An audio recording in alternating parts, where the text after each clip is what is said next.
Dey Baby.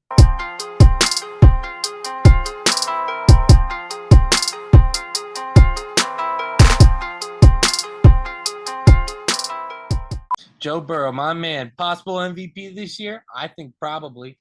It's hard to beat a team that has three weapons like Jamar Chase, T. Higgins, and Tyler Boyd. You guys know that. We've been talking about that for years now. That's just the Bengals thing. I don't think it's going to be easy for anybody to stop that. I think Joe Mixon restructuring his contract only kind of helps this team keep growing. Defensively, I think they've done nothing but bolster their defense. Losing a couple defensive backs in the offseason you thought was going to hurt them a lot. But in the end, they ended up getting a couple really good guys. And Nick Scott, they got Jordan Battle. We'll see what Dax Hill does this year. And as far as defensive backs go, adding DJ Turner and what's his name? Sidney Jones. That was the other one. Sidney Jones was a nice addition as well. But I always love Logan Wilson, and I think this defense is only going to get better. Look out. Here comes the Bengals. Yeah, I would say the Bengals are easily the favorite for the AFC North. Joe Burrow, definitely an MVP candidate. This is the team that's going to be challenging the Chiefs throughout the year for the number one seed. And really the battle for the number one seed is all going to come down to one thing, and it is, can the Bengals actually get off to a fast start this year? Already we're starting to see the signs they might not, because Burrow's going to miss most of the preseason now. He's yet to have a full preseason with the team because of COVID and injuries and everything else. So we'll see if that bleeds into the regular season for a slow start that may cost them in the race for the number one seed. But either way, obviously, this is a very good team. We're talking about the race for the number one seed. It's probably going to be them or the Chiefs. But yeah, I guess the biggest question is how good is Joe Mixon going to be after the pay cut? Because there were times last year where he kind of struggled.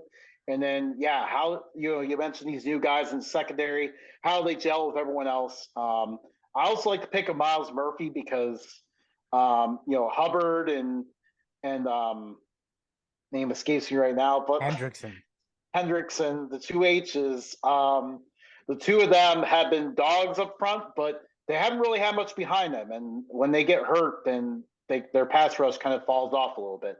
Now I got Miles Murphy to help in there. Matt, what are your thoughts?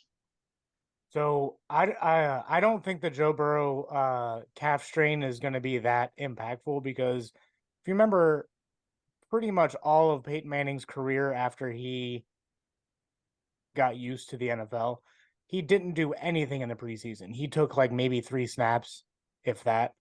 Joe Burrow probably won't be in every padded practice, but he definitely will be involved in the walkthroughs. Plus, he knows his offense already, so getting his weapons back.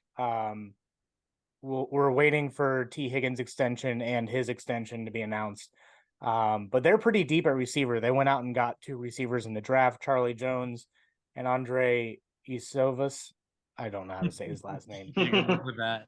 But that and getting Trenton Irwin back. The only thing is Stanley Morgan might be on the chopping block come final cuts. He's been very impactful in the special teams game. But they do have Mac Hippenhammer to take over. Yeah. Offensive line, everyone keeps saying that the Bengals have one of the worst offensive lines in football still.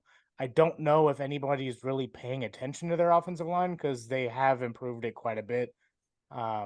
Chiefs fans are going to be like, oh, falls down Brown. Oh, you got him? Well, he is one of the best left tackles in the NFL. So, yes, we did get him. My biggest weakness on the offense is tight end. Irv Smith is poised to have a big year, but when you have 3 very strong receivers, you don't need to spend a whole lot on tight end. You just need a couple of blocking guys and some guys who know the offense, and that's what they did, bringing back Drew Sample, Mitchell Wilcox, and Devin Asiasi. Defensively, getting whatever. He came from New England. Who cares? He's probably going to get cut anyway.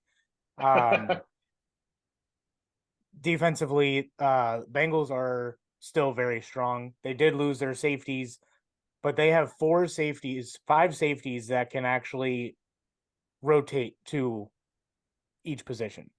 So they're going to be playing a different style defense where it doesn't matter like what position is who. They're just going to go out there and then communicate with each other on what they got to do.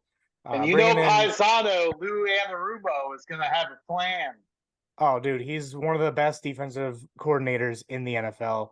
And it's only going to be up, or it's only going to help DJ Turner. He's looking really good.